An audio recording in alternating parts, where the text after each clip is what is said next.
तेलंगाना में लोकसभा इंतखाबात के लिए इलेक्शन कमीशन ने नोटिफिकेशन जारी कर दिया है। इसके साथ ही पर्चे नामजदगी के दखाल का आगाज भी हो गया है। तेलंगाना में पहले मरहले के तहत 11 अप्रैल को 17 लोकसभा हलकों में वोट डाले जाएंगे। इलेक्शन कमीशन ने लोकसभा इंतखाबात के सिलसिले में तमाम तर इंतजाम मुकम्मल कर लिए हैं। 25 मार्च को कतई वोटर लिस्ट जारी की जाएंगी और पर्चे नामजदगियां 25 मार्च तक कबूल की जाएंगी। वोटर लिस्ट में नए नाम दर्ज किए जाने के बाद तवक्के है कि रियासत में राय दहिंदों की जुमला तादाद 3 करोड़ तक हो सकती है। पर्चे नामजदगियों के अदखाल का अमल मुकम्मल होने के साथ ही 28 मार्च से घर घर वोटर स्लिप्स की तकसीम की जाएंगी। तेलंगाना में लोकसभा इंतखाबात के लिए 1,85,701 लाख सरकारी ओहदेदारों व मुलाजमीन की खदमात से इस्तेफादा किया जा रहा है।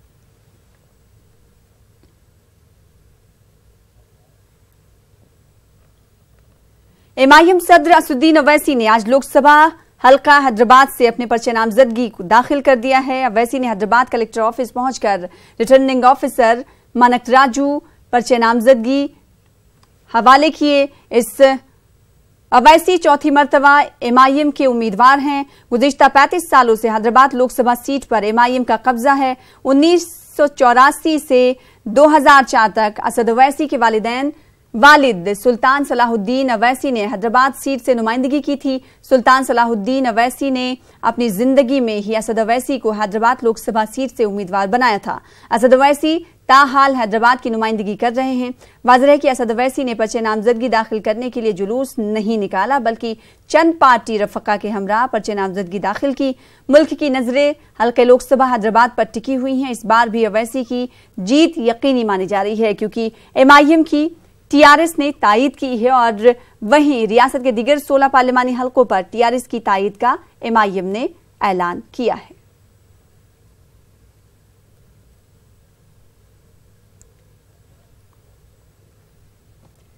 एमआईएम सदर असदुद्दीन अवैसी ने आज अपनी इंतखाबी मुहिम का आगाज किया। अवैसी ने लोकसभा हल्का हैदराबाद से अपने पर्चे नामजदगी दाखिल करने के बाद हल्का असेंबली बहादुरपुरा से इंतखाबी मुहिम शुरू की। इस मौके पर एमआईएम कारकुनों की बड़ी तादाद मौजूद थी। असद अवैसी ने बहादुरपुरा के मुख्तलिफ मोहल्ले जात का दौरा किया और अवाम से मुलाकात की।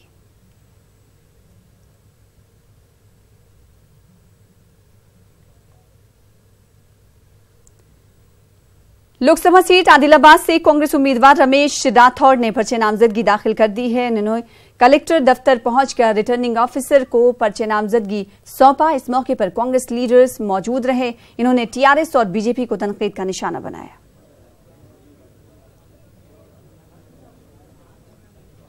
उधर पर्चे नामजदगियों के अदखाल के साथ ही टिकट के दावेदारों में नाराजगी देखी जा रही है। कांग्रेस पार्टी से हल्के लोकसभा पेदपल्ली के उम्मीदवार वीरा के हामियों ने गांधी भवन पर एहतजाज दर्ज किया और पेदपल्ली से यूथ कांग्रेस सेक्रेटरी वीरा को टिकट देने की मांग की।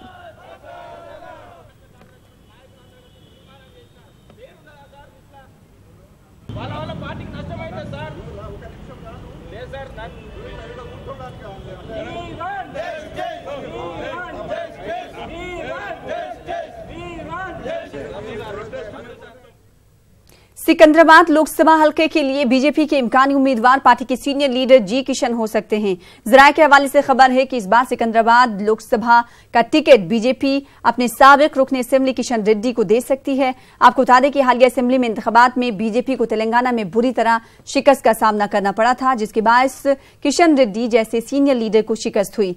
वाज़ेह है कि सिकंदराबाद लोकसभा हलके के मौजूदा नुमाइंदे बीजेपी के सीनियर लीडर बंडारू दत्तात्रेय हैं। वाज़ेह है कि पार्टी की जानिब से इस हलके के लिए नाम का बाज़ाब्ता तौर पर ऐलान होना बाकी है।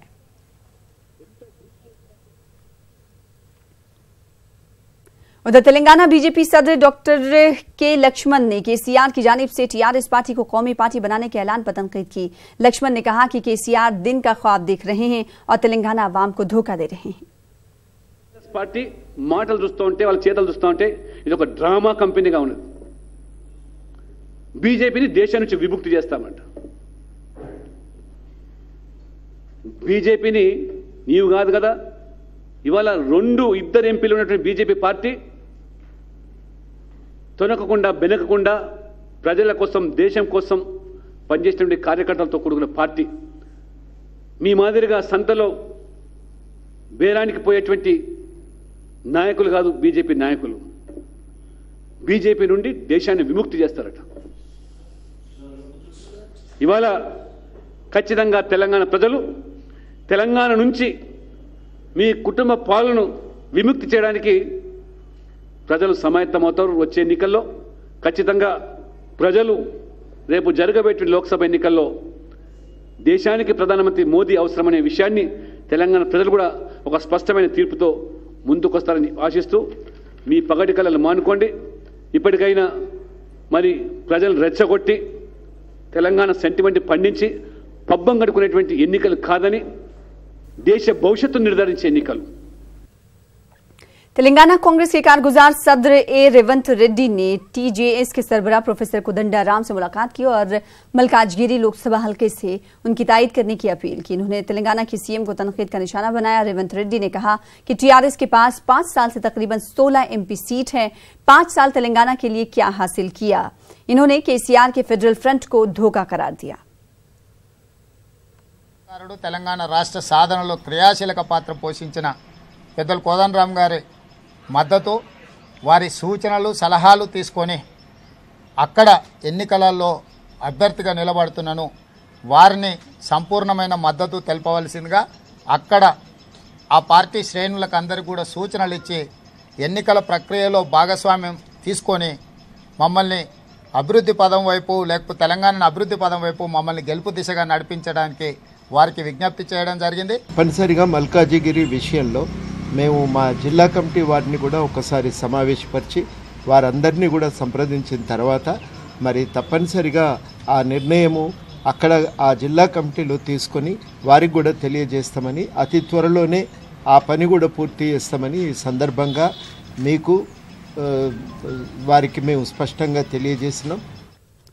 उधर कांग्रेस लीडर मोहम्मद अली शब्बीर ने केसीआर को तनकीद का निशाना बनाया। उन्होंने केसीआर से सवाल किया कि निजाम शुगर फैक्ट्री को 100 दिन में खोलने के वादे का क्या हुआ। निजामाबाद में हल्दी बोर्ड 5 साल पूरे होने के बावजूद तश्कील क्यों नहीं हो पाया।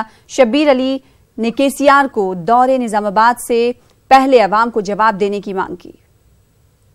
పోటీ చేయాలని మీకు డిమాండ్ చేస్తున్నాం ఎందుకంటే ఆర్ మా గెలిచింది అక్కడనే హైయెస్ట్ ఆడనే మొత్తం పుంజుకున్నారు మీరు అక్కడే మీరు పోటీ చేయండి తమ్ముంటే ప్రజల ఆదరణ ప్రజల అభిమానం ప్రజల తీర్పు ఎట్లా ఉంటుందో చూద్దాం రేపు పోతున్నారు మీరు నిజామాబాద్కి ఇక్కడ ఖమ్మం కరీంనగర్లో చెప్పింది ఒకటి కాలే ఇప్పుడైనా రేపు నిజామాబాద్లో నిజాం షుగర్ ఫ్యాక్టరీ 100 దినాల్లో ఓపెన్ చేస్తా అన్నారు గవర్నమెంట్ పరంగా అది ఏమైంది 100 దినాలు పోయి 5 సంవత్సరాలు పూర్తిగా అయిపోయింది దాని జవాబు అక్కడ కూడా ఏం చేయబోతున్నారు ప్రకటన ఇవ్వాలి మీరు ఫస్ట్ బోర్డు కూడా తీసుకురాలి అనే వ్యక్తులు మళ్ళా గెలిపియాలా మా 15 మంది 16 ఇవ్వండి కాబట్టి 16లో ఒకటే తక్కువ 15 మందికి ఇప్పటి వరకు మీ దగ్గర ఉన్నారు 5 సంవత్సరాలు ఏది సాధించకరాలేదు ఈ 16 ఎంపీలు రేపు 15 ఎన్ని గెలిచినా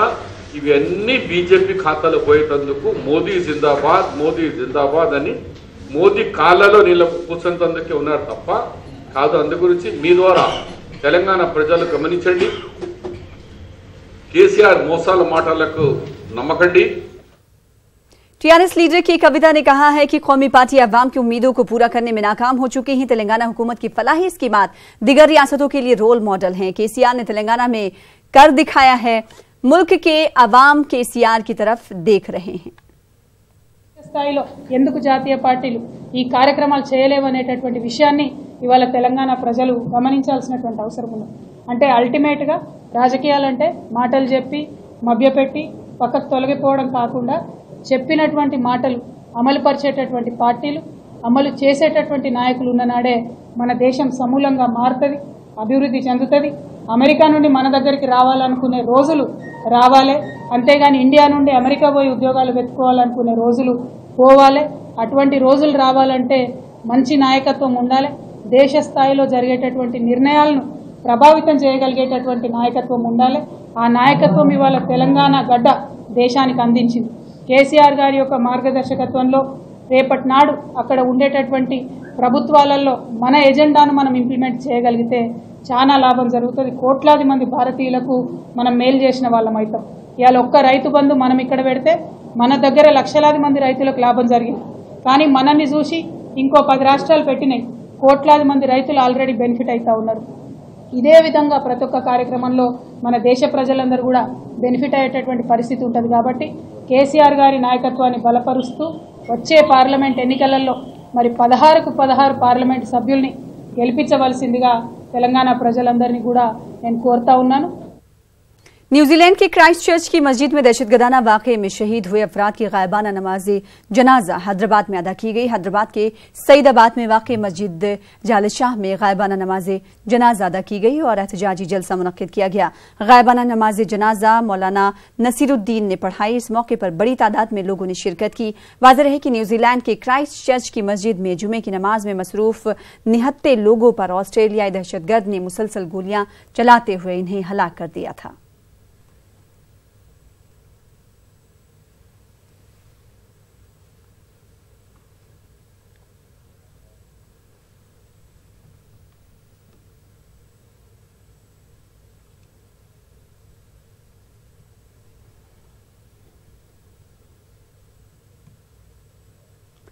मौलाना आजाद नेशनल उर्दू यूनिवर्सिटी में एक शाम सूफियाना कलाम तहजीब निस्वा के नाम मुनक्किद की गई। इस मौके पर मानू गर्ल्स हॉस्टल के अहाते में समाजी जहदकार लक्ष्मी देवी राज और सूफी गुलकारा मिराज सूफी ने शजरकारी की। इस प्रोग्राम के तहत सूफी गुलकारा मिराज सूफी ने बेहतरीन सूफियाना कलाम पेश किया। इसके अलावा मानू की तालिबात को मुख्तलिफ मुकाबलों में नुमाया कारकर्दगी पर इनामात तकसीम किए गए। इस मौके पर मानू की खवातीन मुलाजमीन भी मौजूद थी। प्रोग्राम के कामयाब इनकाद पर डॉक्टर ने नेक ख्वाहिशात का इजहार किया।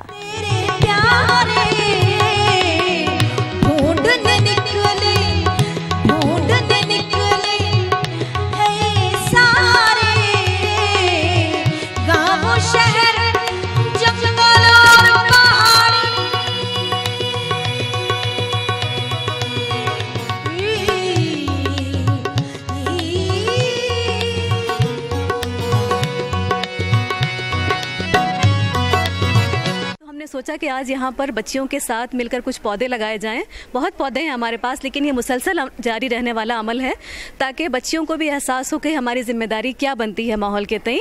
और ये पौधे जब आगे बढ़ेंगे तो आगे चल कर के इनसे माहौल को जो फ़ायदा होगा वो तो हम सब जानते ही हैं। ये इसी प्रोग्राम के से हमने इसको जोड़ा है। ये सूफियाना कलाम शाम है जिसमें मोहतरमा मेराज सूफ़ी साहिबा गज़ल सिंगर तशरीफ़ लाई हुई हैं। इस मौके पर हमने पौधे लगाए हैं। पेड़ हम जो पेड़ काट रहे हैं हर जगह और पहाड़ तोड़ते चले जा रहे हैं हैदराबाद, ये हमारे आबो हवा के लिए बिल्कुल गलत बात है। हमारी सेहत पे उसका बड़ा बुरा असर पड़ रहा है। इसी की वजह से हमारे पास पोल्यूशन जो है बढ़ते चला जा रहा है। अगर हम इसी तरह दिन भर में इस अहाते में अगर और 10 पेड़ लग जाएं, 1-2 नीम के पेड़ लग जाएं, तो यहाँ की लड़कियों की सेहत भी अच्छी हो सकती है। पेड़ लगाना बेहद ज़रूरी है। ख़ास तौर पर ख़वातीन के लिए एक बेहतरीन एक खूबसूरत प्रोग्राम मुनक़्क़द किया है जिसका नाम हमने शामे सूफियाना कलाम निसाई तहज़ीब के नाम रखा है। जैसा कि हम सभी जानते हैं कि सूफियाना कलाम जो है वो निसाई तहज़ीब से बहुत क़रीब है। निसाई तहज़ीब के तमाम रंगों को सूफियाना कलाम में देखा जा सकता है और ये सूफियाना कलाम वो कलाम है जो इंसानियत, प्यार, मोहब्बत की बातें, उसका पैगाम समाज को देता है, दुनिया तक पहुंचाता है। तेलंगाना पुलिस ने रियासत में साइबर क्राइम पर नजर रखने के लिए साइबर रक्षक प्रोग्राम का आगाज कर दिया है। इस प्रोग्राम में तेलंगाना पुलिस सरबराह महेंद्र रेड्डी, जस्टिस ईश्वरप्पा और ईश्वरैया और दिगर शरीक रहे। महेंद्र रेड्डी ने कहा कि साइबर क्राइम के इंसदाद के लिए साइबर रक्षक शुरू किया गया है।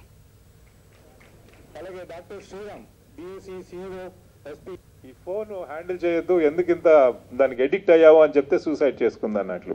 అంటే ఫోన్ వాడొద్దు అంటే ఈ ఏ లెవెల్కి వెళ్ళిపోయిందో మనం ఆలోచిస్తే ఈ సైబర్ వరల్డ్లో మనం వాడేటటువంటి ప్రాసెస్లో వాళ్ళకి అది మీరు అన్నట్లుగా మనకి సైబర్ క్రైమ్స్ కావచ్చు, మనమే దానికి ఎడిక్ట్ అయ్యి మన ఆరోగ్యాన్ని పాడు చేసుకోవచ్చు, లేదా we may get cheated online, we may get bullied online. We may also lose the self-esteem in the process. We may also spend sleepless nights. We may become hysteric. We may totally lose our mental peace. Several things can happen while going through this cyber world. Therefore, ఇప్పుడే justice Eshwaraiah గారితో మాట్లాడుతున్నప్పుడు చెప్తున్నారు, ఆ ఇచ్చేవాళ్ళు ఎలాగో ఇస్తారు, cyber వరల్డ్లో చాలా ఉంటవి, కానీ మనం నిగ్రహాన్ని డెవలప్ చేసుకోవాలి. మనలో ఆ శక్తి ఉన్నప్పుడు మనము దానికి ప్రే కాకుండా అంటే దానికి విక్టిమ్ కాకుండా మనలో మనం ఆ కెపాసిటీని డెవలప్ చేయడమే దీని యొక్క ఈ ప్రోగ్రామ్ యొక్క సారాంశము అని చెప్పేసి మీ అందరికీ నేను మనవి చేస్తున్నాను. అయితే ప్రివెన్షన్ అనేది ముఖ్యం. మనకి ఈ యొక్క దీనికి బలి కాకముందే ఈ దీనికి బలి కాకముందే ఆ సైబర్ క్రైమ్స్ని, సైబర్ మిస్యూజ్ని, సైబర్ ఎక్స్ప్లాయిటేషన్ దానికి గురి కాకముందే వాళ్ళని ఎట్లా రక్షించుకోవాలనేదే దీని యొక్క ఉద్దేశం. మీరు చూసుకున్నట్లయితే మనకు న్యాయస్థానాలు ఉన్నాయి, పోలీస్ వ్యవస్థ ఉంది, లేకపోతే ఆరోగ్యం ఉంది, ఈ సిస్టమ్స్ ఉన్నాయి. కానీ ఈ ప్రివెన్షన్ అన్నిటికంటే ముఖ్యం. हैदराबाद के राजीव गांधी इंटरनेशनल एयरपोर्ट पर 2 किलो से ज्यादा सोना जब्त किया गया। एयरपोर्ट के कस्टम्स ऑफिसरान ने एक मुसाफिर के तलाशी लेते हुए 2 किलो से ज्यादा सोना जब्त किया है। सोने को लोहे के किसी मशीनी वेल्स के पाइप में छुपाकर लाया गया था। सोना बड़ी ही चालाकी से स्मगल किया जा रहा था, लेकिन कस्टम्स अफसरान ने मशीनी वेल्स में लगे पाइप को काट कर सोना निकाला। इस सिलसिले में कस्टम्स अफसरान ने सोना स्मगलर को गिरफ्तार कर शमशाबाद पुलिस के हवाले कर दिया है और पुलिस ने मुकदमा दर्ज कर दिया है।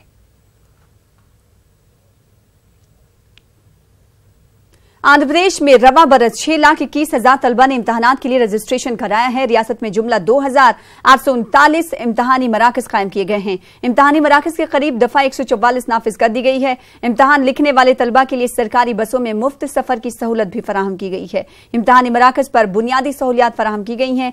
नकल नवेसी को रोकने के लिए इम्तहानी मराकज पर सिक्योरिटी का सख्त बंदोबस्त किया गया है। आंध्र प्रदेश के चीफ इलेक्टोरल अफसर गोपाल कृष्णा द्विवेदी ने 2019 इंतखाबात के लिए एलामिया जारी कर दिया है। सीईओ ने 25 लोकसभा और 175 असेंबली सीटों के लिए एलामिया जारी किया है। सीईओ ने अजला कलेक्टर्स को भी जिले सतह पर एलामिया जारी करने की हिदायत दे दी है। इसके साथ ही आंध्र प्रदेश में इंतखाबी अमल शुरू हो चुका है। आज से इंतखाबात में हिस्सा लेने वाले उम्मीदवार पर्चे नामजदगियां दाखिल कर सकते हैं। कई उम्मीदवारों ने आज पर्चे नामजदगी दाखिल की। 25 मार्च तक दाखिल किए जा सकते हैं। 26 मार्च पर्चों की जांच होगी। 28 मार्च को पर्चे वापस लेने की आखिरी तारीख है। 11 अप्रैल को पोलिंग और 23 को नतायज का ऐलान होगा। आंध्र प्रदेश में वाईएसआरसीपी ने तमाम हलकों से अपने उम्मीदवारों का ऐलान कर दिया है। TDP, BJP, Jana Sena, BSP, left पार्टियां कुछ सीटों पर अपने उम्मीदवारों का ऐलान करना अभी बाकी है। कांग्रेस ने अपने उम्मीदवारों का ऐलान अभी तक नहीं किया है।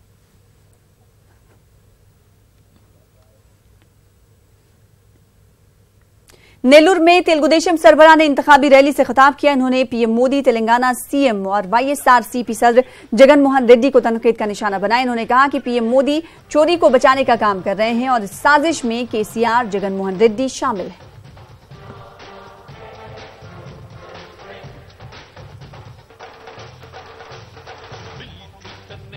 మీకు చెంచాగిరి చేసే వ్యక్తిని ముఖ్యమంత్రిగా పెట్టుకుని మన మీద కక్ష తీర్చుకోవాలనుకుంటున్నారు. అది నా శరీరంలో ప్రాణం ఉన్నంత వరకు ఈ ఆటలు సాగనివ్వనని మరొకసారి హెచ్చరిస్తున్నా. నేను అడుగుతున్నాను తమ్ముళ్ళు మిమ్మల్ని అందరినీ, మనకు రోషం ఉందా లేదా అని మిమ్మల్ని అడుగుతున్నా. పౌరుషం ఉందా లేదా అని మిమ్మల్ని అడుగుతున్నా. కేసీఆర్ తిట్టాడా లేదా అని మిమ్మల్ని అడుగుతున్నా.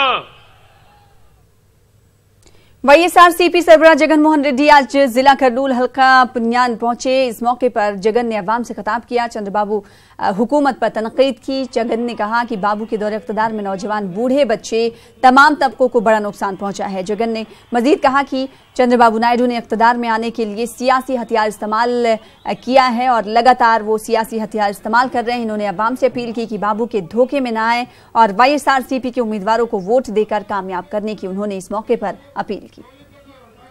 చంద్రబాబు నాయుడు గారు 5 సంవత్సరాల పరిపాలన చూస్తా ఉన్నాం. ఈ పాలన నుంచి చంద్రబాబు నాయుడు గారు ఇటువంటి అన్యాయమైన పాలన, ఇటువంటి మోసపూరిత పాలన చేస్తా ఉన్న ఈ పెద్ద మనిషి చంద్రబాబు నాయుడు గారు ఎన్నికలలో వెళ్లి ఓట్లు అడిగితే ప్రజలు ఓట్లేయరు అన్న సంగతి ఆయనకు తెలుసు. కాబట్టి ఎన్నికలలో ఎలాగైనా గెలవాలి అన్న ఆరాటంతో ఆయన చేస్తా ఉన్న మోసాలను మనం ఇంకా చూస్తా ఉన్నాం. ఆయన చేస్తా ఉన్న అన్యాయాలను చూస్తాం. आंध्र प्रदेश में जनसेना, बीएसपी, सीपीआई, सीपीएम मिलकर असेंबली और लोकसभा इंतखाबात लड़ रही हैं। चारों पार्टियों के इत्तेहाद को आंध्र प्रदेश में तीसरी ताकत के तौर पर देखा जा रहा है। आंध्र प्रदेश में तेलुगु देशम और वाईएसआरसीपी के दरमियान असल मुकाबला समझा जा रहा था। जनसेना सदर पवन कल्याण ने रियासत में इत्तेहाद और सीटों की तकसीम का ऐलान किया। इस मौके पर लेफ्ट पार्टियों और बीएसपी के लीडर्स भी मौजूद रहे। एपी में जनसेना ने 140 assembly, 18 parliament, BSP 3 Lok Sabha, 21 assembly seat, CPI 2 Lok Sabha और 7 असेंबली सीट और सीपीएम 2 एमपी और 7 असेंबली सीटों पर इंतखाबात लड़ेगी। इसी दौरान जनसेना ने पार्टी की दूसरी फहरिस्त भी जारी कर दी, जिसमें 32 असेंबली और 4 लोकसभा के उम्मीदवार शामिल हैं। पवन कल्याण ने राजमपेट लोकसभा में सैयद मुकर्रम चांद को उम्मीदवार बनाया है। जनसेना ने तेलंगाना की सिकंदराबाद लोकसभा सीट के लिए भी उम्मीदवार का ऐलान कर दिया है।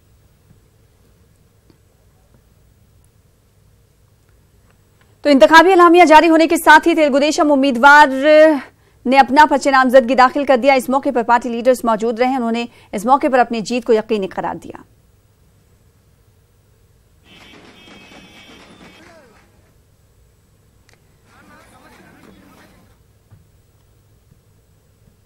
डॉक्टर संजीव कुमार को वाईएसआरसीपी ने कर्नूल लोकसभा का उम्मीदवार बनाया है। डॉक्टर संजीव कुमार ने बताया कि वो जिला कर्नूल की तरक्की के लिए हमेशा काम करेंगे और साथ ही बीएसपी, ओबीसी, एससी, एसटी और दिगर तबकों की तरक्की के लिए भी काम करेंगे। उन्होंने बताया कि जिला कर्नूल में पीने के पानी के मसाइल को हल करने के लिए वो रियासती और मरकजी हुकूमत पर दबाव भी बनाएंगे। बीसी, एससी, एसटी लोगों के लिए और सब इंसान के लिए मैं कोशिश करूंगा, मेहनत करके उनको अच्छा करने के लिए मेरा सारा टाइम उसमें कॉन्सेंट्रेट करके मैं I try to do justice to this society. Now targets है, मेरा पहला टारगेट पानी, खेतों के लिए पानी। तेलुगु देशम लीडर सोमी शेट्टी ने वाईएसआरसीपी पर तेलुगु देशम उम्मीदवार पर हमला करने की साजिश का इल्जाम लगाया और हमला करने वालों पर कड़ी से कड़ी कार्रवाई का मुतालबा किया। इन्होंने इल्जाम लगाया कि तेलुगु देशम पार्टी उम्मीदवारों के खिलाफ जगनमोहन रेड्डी कार्रवाई करवा रहे हैं। कर्नूल में आंध्र प्रदेश यूनानी डॉक्टर्स एसोसिएशन की जानिब से तंजीम के दफ्तर में यूनानी डॉक्टर्स का एक इजलास मुनक्किद किया गया, जिसमें यूनानी डॉक्टर्स ने यह फैसला लिया कि मरकजी और रियासती हुकूमत पर यूनानी डॉक्टर्स की जानिब से रियासत आंध्र प्रदेश में यूनानी मेडिकल कॉलेज, पीजी, यूनानी फार्मेसी और हर्बेरियम कायम करने को लेकर हुकूमत पर दबाव डाला जाएगा। इस मौके पर सीनियर लीडर जुबैर और दीगर डॉक्टर्स ने तंजीम को काफी अहम और कारआमद मशवरों से नवाजा। डॉक्टर सरफराज ने बताया कि तंजीम की जानिब से पीजी कॉलेज के कयाम को लेकर दबाव डाला जाएगा। डॉक्टर नवीन ने हुकूमत से मुतालबा किया कि हुकूमत यूनानी डॉक्टर्स को रोजगार के मौके फराहम करे। इस मौके पर मोहतरमा डॉक्टर शबाना आजमी ने भी यूनानी डॉक्टर्स के अपॉइंटमेंट का मुतालबा किया। इस मौके पर डॉक्टर सईद हसन, डॉक्टर दिलावर और एसोसिएशन के तमाम डॉक्टर्स शरीक रहे। फिलहाल इसी के साथ इस बुलेटिन में इतना ही। दीजिए इजाजत। आदाब।